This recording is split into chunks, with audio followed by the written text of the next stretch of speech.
Hey guys, it's Dr. Gonzo, and you're watching and listening to What's Going On Southlake. As you guys already know and have been watching, we have had a really cool couple of episodes. The first one with Armin's from Armin's Restaurant. The second one with Coach K and the team captains for the hockey team, for the varsity hockey team for the Southlake Dragons. And today it is my privilege and honor to have as a guest Mr. Shawn Duhon. You all know him as Mr. Duhon, who is the principal of the ISD Southlake High School, Senior High School here in Southlake, Texas. Shawn, great seeing you. Yes, sir. Great to see you, Dr. Gonzo. Appreciate you. Hello, Dragons. How are you guys? That's so cool to have you here. And, you know, with everything going on, I figured that you were definitely one of the key people that we would love to have, you know, their opinion on what's going on. First of all, let me go straight to personal. How are you doing? How's the family doing? You know, how's everything? Well, thank you for asking. Yeah, we're fine. You know, I'm doing well. You just got to take care of yourself, you know, and the family's doing well. Everybody's kind of nobody's at each other's throats just yet. You know, we've had a lot of time together, but it's been fun and it's been an adjustment. But you know, we're making it work. So it's just getting back to the basics of what family's all about, to be honest with you. That's awesome. How many children do you have? I have two boys. So right now, both of my boys, obviously, one graduated college and he's working and in commercial real estate. He graduated from TCU. And then, right there, baby. Yes, sir. And then my youngest is a senior at North Texas, which, you know, he was supposed to graduate next month. But right now, they've kind of done the same thing that we're doing. What's up, Julian? So Cameron, my youngest at North Texas, is having to kind of go through the same thing that we're doing right now as a district, and it is every school across the state, and just doing online learning. And so, you know, we're looking at graduating him pretty soon. But it's great to have him back home right now because everybody is, you know, kind of in this time of stay at home, and we're enjoying that time together right now. That's awesome. So tell me a little bit about you. So where are you from originally? Well, I was born in Louisiana, but I got to Texas as fast as I could. You know, it was interesting. Mom and Dad, you know, a hard-working family, and we moved to Grand Prairie, Texas in 1973, and I pretty much grew up there and graduated from South Grand Prairie High School in '88 and went off to play a little college football up at Cameron University in Oklahoma. And, you know, actually, as I was going through school, I was going pre-med. I was trying to become an orthopedic surgeon. Is that so? Yes, sir. And so I had spent a lot of time and money and applications and interviews and different types of medical school and MCATs and you name it. But it was 1992 where an athletic director at South Grand Prairie came to me and said, "Hey, you're not playing football anymore. I think you need to be doing the next best thing." And I was like, "Well, what is that?" He goes, "You need to be coaching football and teaching kids." And so in February of '93, I started teaching and coaching. I taught biology and I coached varsity football, and I did that for 10 years until I got into administration.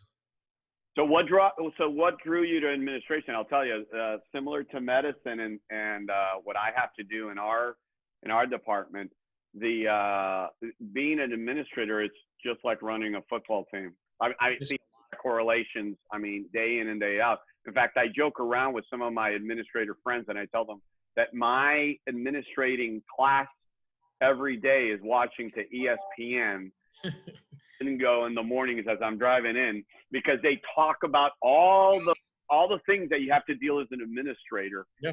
Nobody told you about. That's right.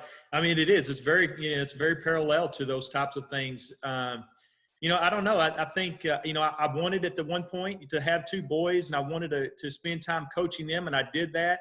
But coaching Texas high school football is very demanding, as you know, and with a lot of our coaches and expectations. And so, you know, my wife, who's a great wife, and she's in education as well, but she was a single parent during football season.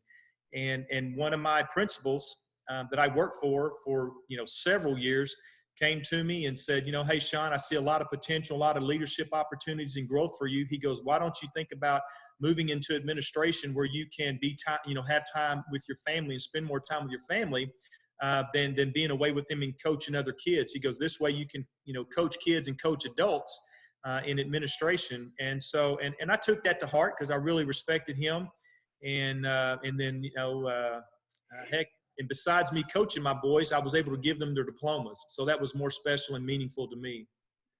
So basically, did you ever think you wanted to be a principal? No, actually, Dr. Gonzalez, I was wanting to be a head football coach.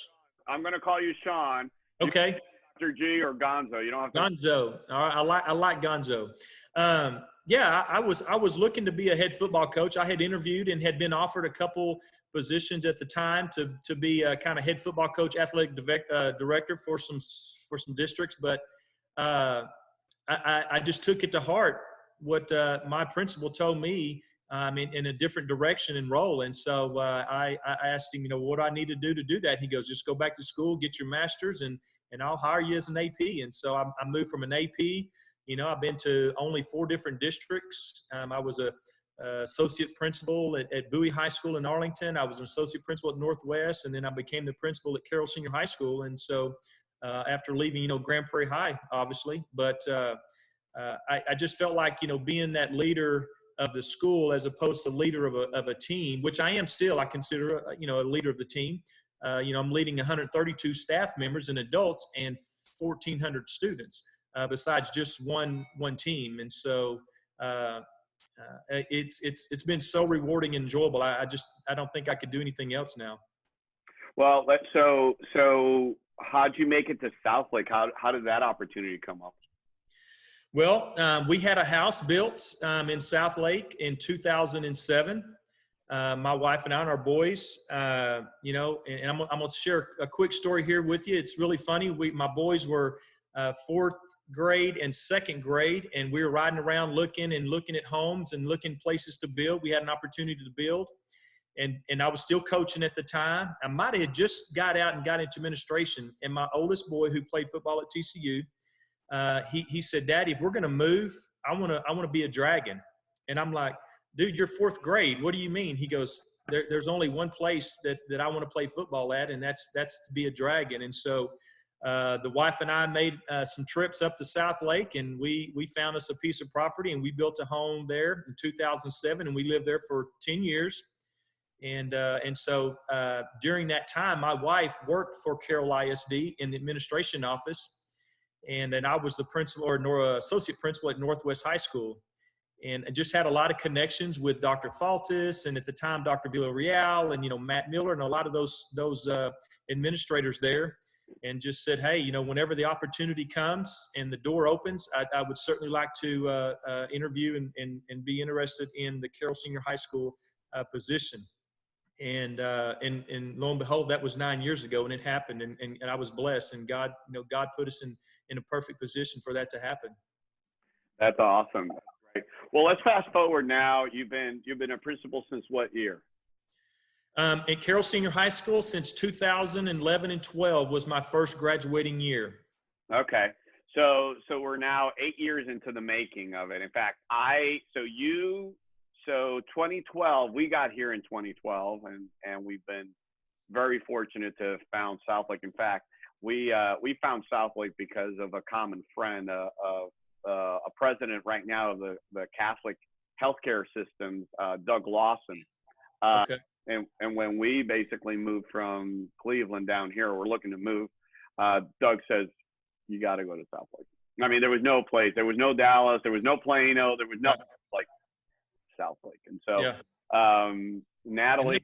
And that happens to us a lot at the senior high. A lot of people touring, coming in from California up northeast, and Florida, whatever it may be, and they're coming in and saying, hey, we're everybody's telling us we got to move here, and if we're coming here, this is the town, this is the district, this is the community. I'm like, you're right, it is the place. There's no question about it, and the information data shows it, because Natalie and I at the time she does all the investigation and all the homework with regards of where the kids are placed, the level of education, the star rating, and all that stuff that comes with the different types of schools. And hands down, Southlake in everything that was actually measured was, the top of the city, the top of the state. It was up there, up against everybody else when it came to education. And so that was a selling point. And certainly, well, the community was the obvious also sell that brought us over here. But so 2012, a lot of things have changed. Certainly, the most dramatic thing that happened to all of us has to do with this COVID-19 thing, okay? And nobody expected this to happen. It was totally unplanned, totally unforeseen. But what was heavy about the whole situation was that it all happened and evolved when we were all going or already in spring break. Yes, sir. So tell me, take me to that moment in which you realized, okay, from the time that you first started hearing about it to the time that you say to yourself, oh my God, we got to change courses in the way that we're educating our kids.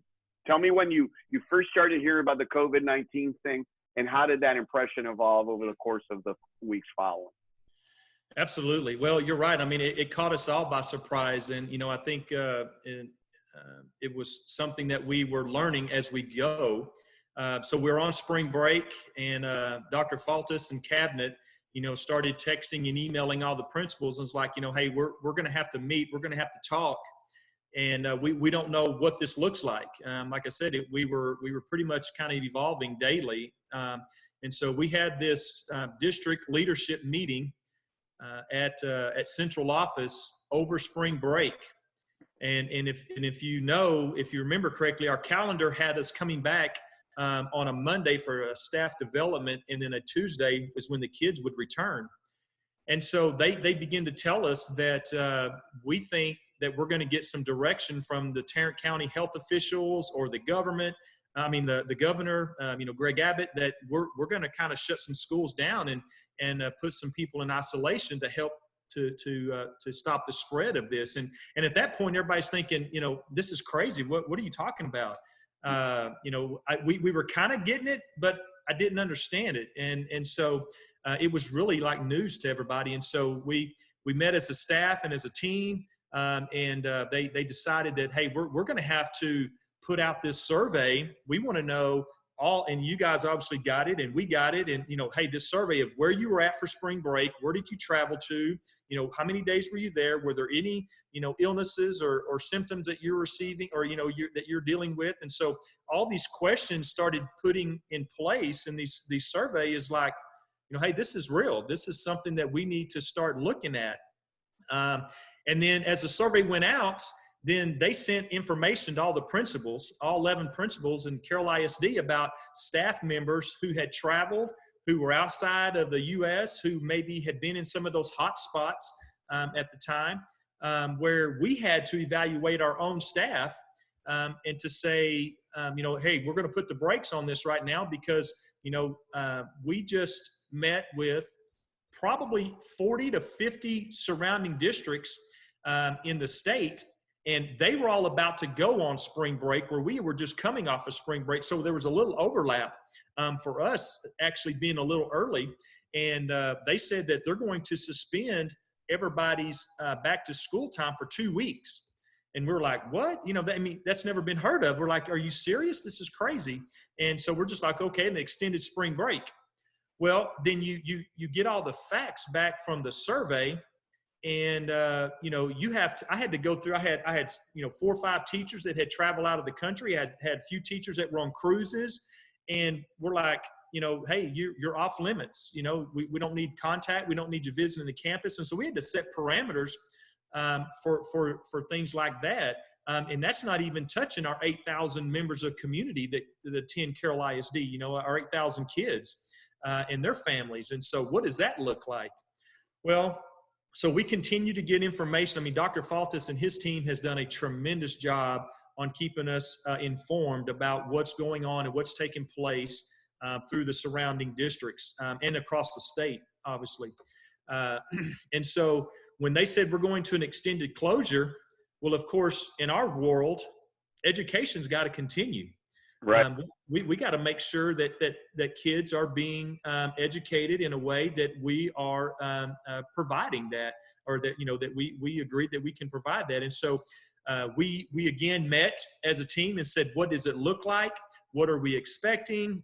What would you how would you want it to look like in your own family? And we had to consider, a teacher who there is in Carroll teaching her 150 kids, but yet she has 3 or 4 kids of her own at home, that are being, home or isolated at home and self-isolation with her and her family. So what does that dynamic look like? And so we had to put all that into play and really think about, what is it and how it looks. And because we wanted to make sure that we continue education. And so we started setting down some guidelines and some expectations, and we all come about it as a team, just for a short period, because we didn't know what to expect. And then you kind of plan on maybe a week or a week and a half or 10 days type of online instruction. Now, it's not virtual because we're not doing a virtual, learning type thing. We're not doing that right now. Yeah.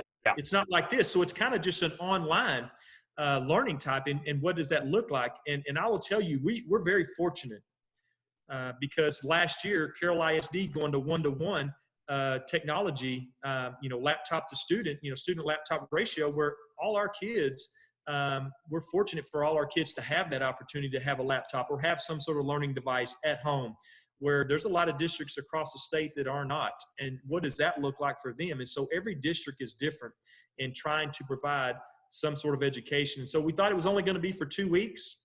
And just kind of providing some online, simple, instruction, if you will, just maybe some, I will tell you this, we kind of decided it as a district that I wanted all our teachers to send out a video to their kids through Canvas, through our learning management system. Send out that video just to tell the kids, hey, take care of yourself, take care of your family, relax at this time right now, no pressure. Right now, let's don't worry about 4 or 5 AP classes. Let's don't worry about an English research paper right now. Let's just take it slow. Let's take these baby steps first, instead of just jumping right into it. And I think that helped with the social, emotional, mental piece to our kids because some of them were struggling. I mean, I was getting emails and calls from parents like, my son or my daughter can't get into their AP class, or they're missing an assignment, and what are we going to, just relax. Let's put the brakes on that. Yeah. So it was just to kind of take some baby steps and take time. And of course, 2 weeks turned into 3 weeks, 3 weeks turned into a month. And I mean, and we're now close to May the 4th. I want the listeners and the viewers to hear you, because we were getting information. So our experience was that we were one of the many families that were out of, right? And so I was on the same bandwagon as you were, right? Now, looking hindsight, I kind of understand a little bit more about the situation with COVID-19. But still, I was suffering of the same situation that you were suffering at your level, because we were getting piecemeal information. Nobody really understood what this was all about and how was it going to play out and why was everybody reacting the way that they were reacting, right? So we flew out to California, okay? Right? But the interesting thing about my story is that I land in California, and that Sunday I get a text from my office administrator who says, our system has asked for us to leave the state and are not going to pay for anybody leaving the state, for professional reasons, right? Well, my response was, right? But this was right. This was the Saturday before we head on to spring break. Yeah. So, but then the next day, okay, me and Natalie took the boys to watch the Lakers and the Clippers play at Staples Center. Yeah. One of the last games. The place was rocking. Everybody was there. I mean, if there was any concern, clearly it wasn't really managed appropriately. Now, the neat thing about it is that when I went to the restroom, one of the times that I went to the restroom, one of the guys says, "Okay, boys, wash their hands." And so it was already permeating the community. Well, not only did we go watch the Lakers, the next day we go to Disneyland. Oh, no. So And then the week starts, and that was that week that everything started, information started creeping in. I think Yeah. saw some emails coming from the ISD. We started, communicating with people that were here. We started seeing the reality was going to face us, and then the questions. I mean, Natalie, my wife, was basically, I don't know if she got the information directly from your email or whatever you were putting out there, but there was information rolling and suggesting that this was serious and they were going to have to handle it in a particular way. And then we get back, and the next thing I know is that, well, one of the hot spots, self-quarantine, Yeah. or test yourself. And I'm like, well, you know what? Self-quarantine will be the easiest. Fortunate enough, we have coverage. But then the week of spring break comes back.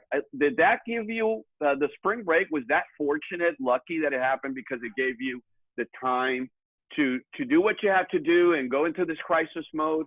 And how did you communicate to the teachers during that time? What was the mechanisms? How did this all information, infiltrated from the top down? Well, yeah, it did help us being on spring break a week before a lot of people were going on spring break, and then a lot of these decisions were made. But so we knew going into that week after spring break that we were probably going to be closed for a 2-week period of time. And so we had our teachers. I had my teachers come up to Carroll Senior High School on Tuesday, March the 17th, I believe it is, in intermittent times, kind of broke down the alphabet, if you will, by 8 to 10 teachers at a time.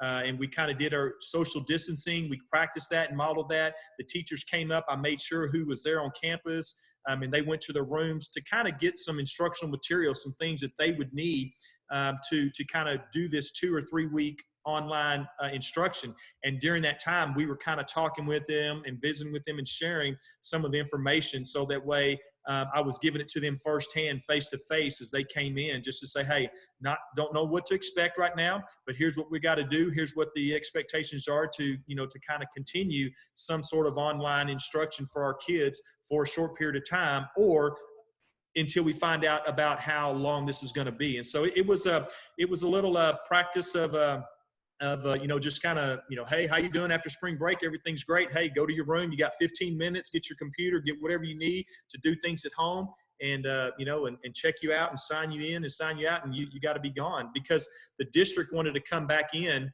and do a very thorough cleaning to all the rooms and places where teachers were in contact with. Now, going back to that survey, any teacher that was out of the country or on a cruise, they were not allowed to come in and get their materials. We kept them off of the campus, and we gave them a restricted time of a 14-day period because I did have a couple of staff members that did test positive and did kind of go through some of this COVID-19 situation, and so we waited their time period, and everything got better, and then we delivered materials to them. Okay. So then the process, walk me through the process now, because now every week, it was, okay, we're going to delay it till the end of March. Well, we're going to delay it now to the mid of April. Now we're the finish line, if you will, okay, has moved. Every week it seems to be moving farther and farther out.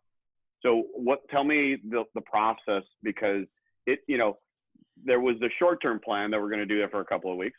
Mm-hmm. Now it's looking like it's going to be April. Yes, sir. Now it's May 4th. Like where it's not going to.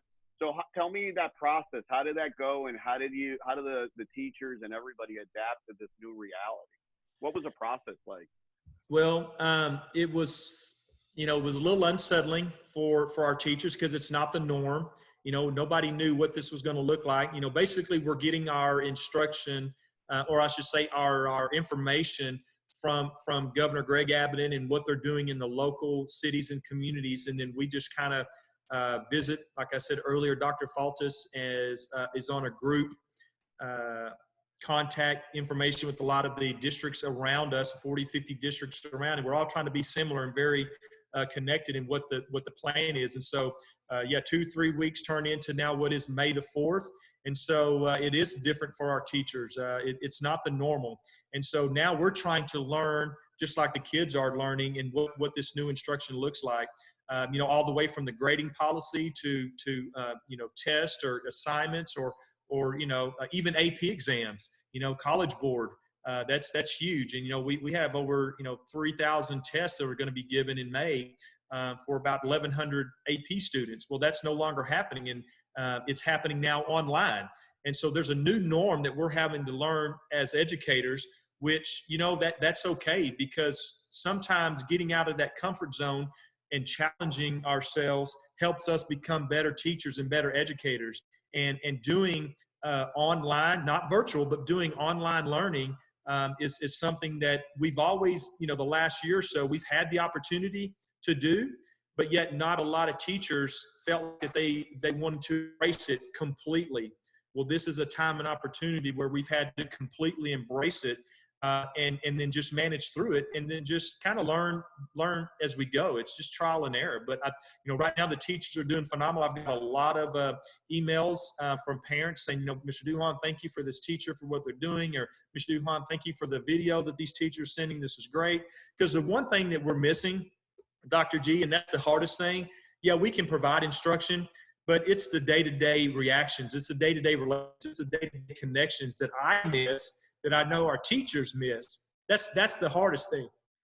Well, and I got to tell you, I want to take a moment just to thank everybody because of what you're doing. We talk a lot about the healthcare provider, but boy, are you guys, you know, kind of the backbone of our American society. I mean, and I see that you're really struggling with this, because I get it.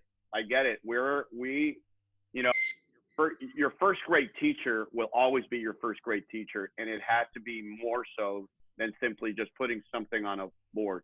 It was right. Passion. It was the approach. It was seeing the faces. It was talking to people. We never want to dehumanize what we do today, okay?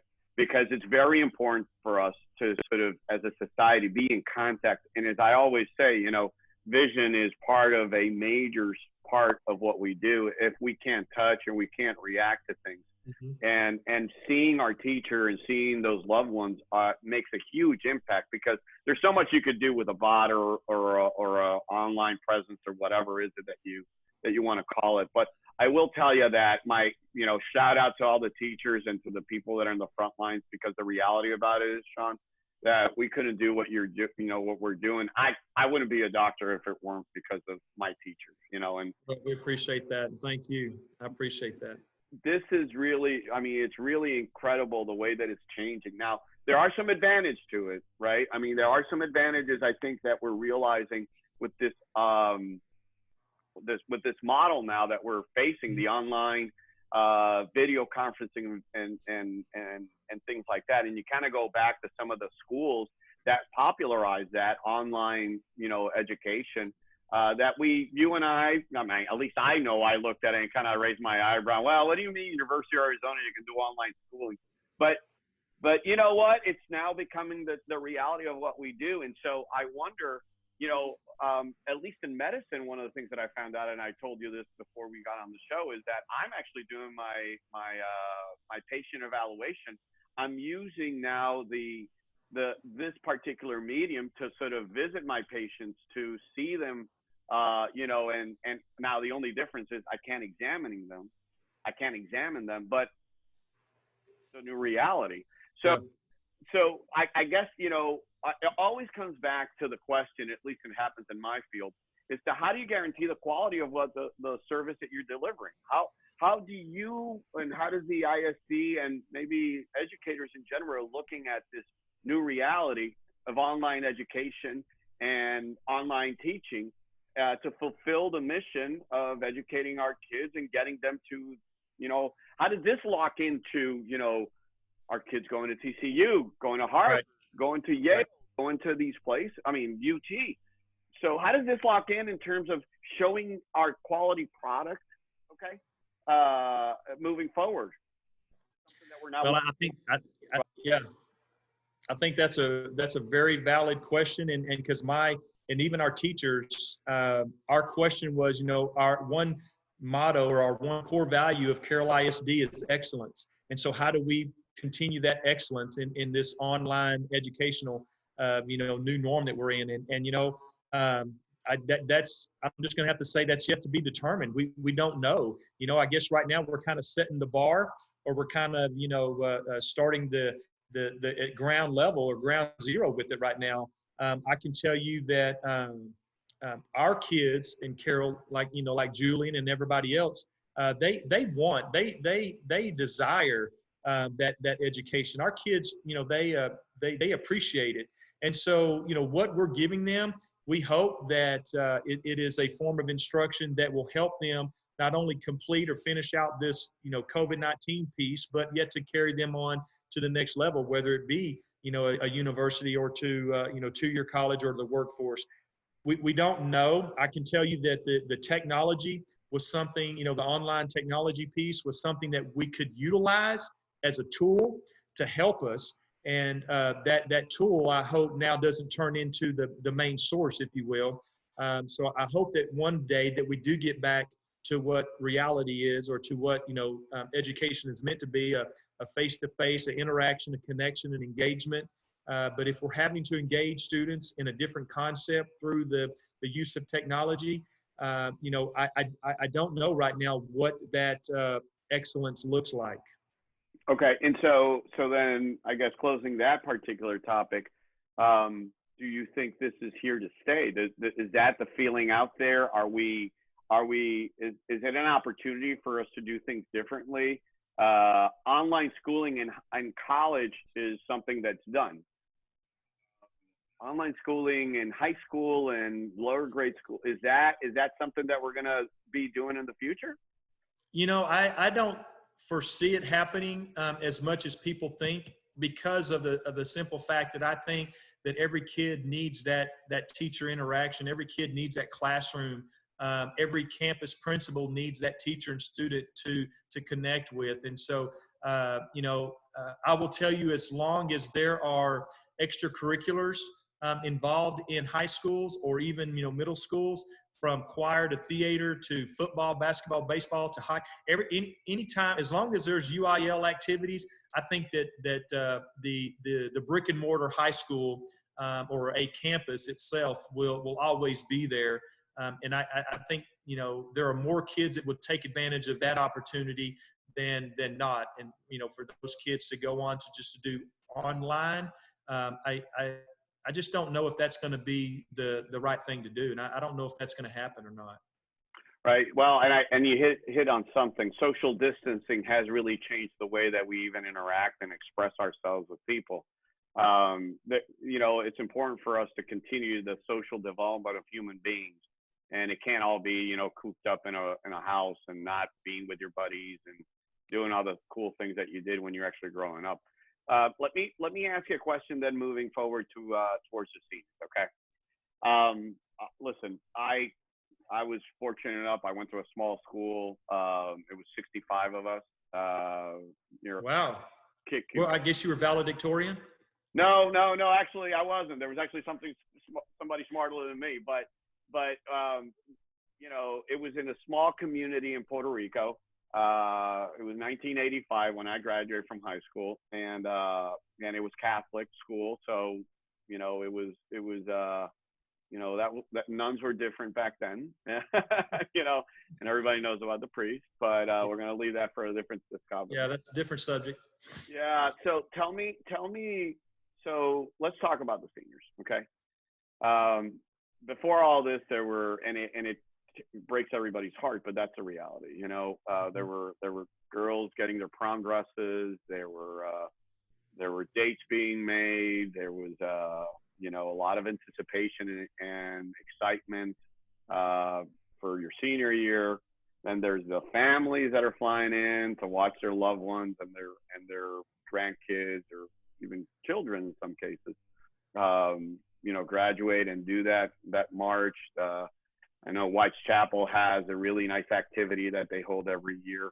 So yes, we all this kind of all of a sudden, and it seemed like every week it was like, oh, we can't do this. And some of it we couldn't control, right? When the hotel said we can't host it, well, that was kind of a game changer there. But tell me so let's start with the immediate, which was prom, and then graduation. Let's go through that order just because of the timeline. Not that one is more important than the other, but what were the plans? What are the short-term plans and this whole thing? Yeah, absolutely. I mean, it's obviously a lot more than just prom and graduation. There's a lot of senior activities that we've had to look at canceling or just kind of postponing. And so, yeah, the venue, the DFW Hyatt, emailed me and said, hey, we're one of the few schools that we schedule our prom early because we want to kind of get it done and out of the way so the kids can enjoy it. And then they look forward to a lot of the end of the year testing, the end of the year activities, instead of a lot of schools doing their prom in May, where, it's kind of right in the middle, if you will, of a lot of AP testing, a lot of senior activities and whatnot. And so with ours being April the 25th, that early, the DFW Hyatt contacted me and said, Mr. Duhon, we think that schools are going to go into this extended closure time, and we are getting, information that we're not able to have large gatherings up to a certain amount of people. And we usually have about 800 people at our prom. And so I knew that wasn't going to work. And so it was a hard decision that I had to make.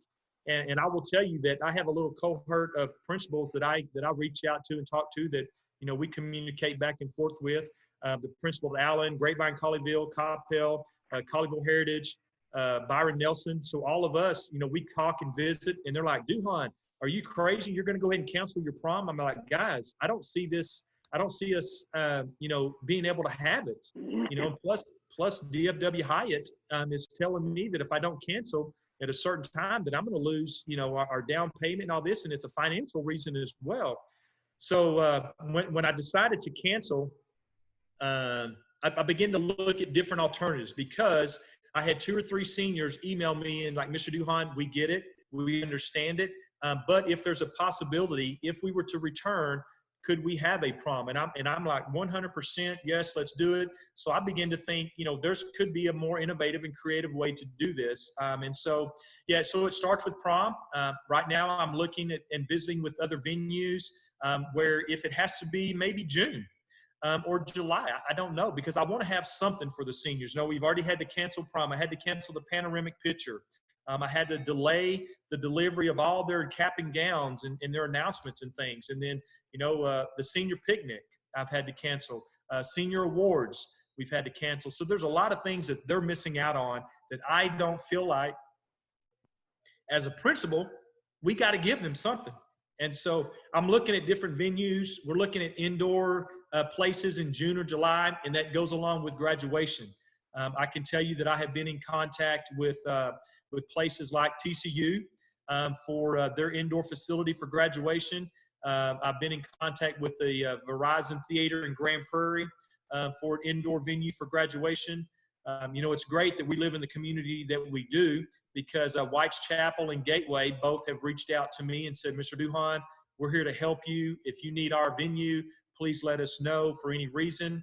And so, it would be hard to graduate, for those seniors in a place like that, but we can make it work. It's manageable. We may have to have, 2 or 3 graduations and break them up by time and do it by alpha, and then have the whole senior class together in the parking lot. But at least we can have them walk across the stage, hear a guest speaker, or hear their, senior class president and their Val and Sal, and then let's get them the diploma. So there's some alternatives that we're working on. And right now I've got about 4 or 5 places of indoor facilities.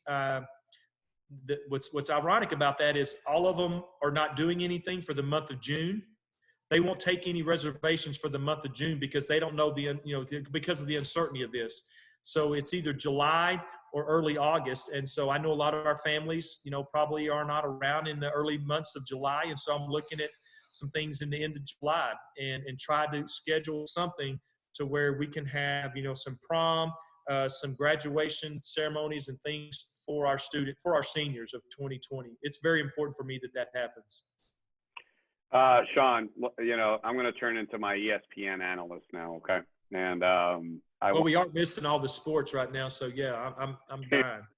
Hey, this gives people something to watch, right? And, how does this whole thing change Shawn Duhon as a person, Shawn Duhon as a father, Shawn Duhon as a leader, what lessons have you taken from this? How's it changed you? Well, I think first it certainly has changed me in a way where I've got to reflect back and look and take care of myself first. You know, you've got to continue your daily routines of whether it's exercise or eating right or staying healthy yourself, because it's real easy just to sit here and do nothing all day, or sit on, you know, your laptop and work, and that's unhealthy. And so it's changed me in a way that I've kind of making sure that I take care of myself first. You know, get my morning run, my workout in.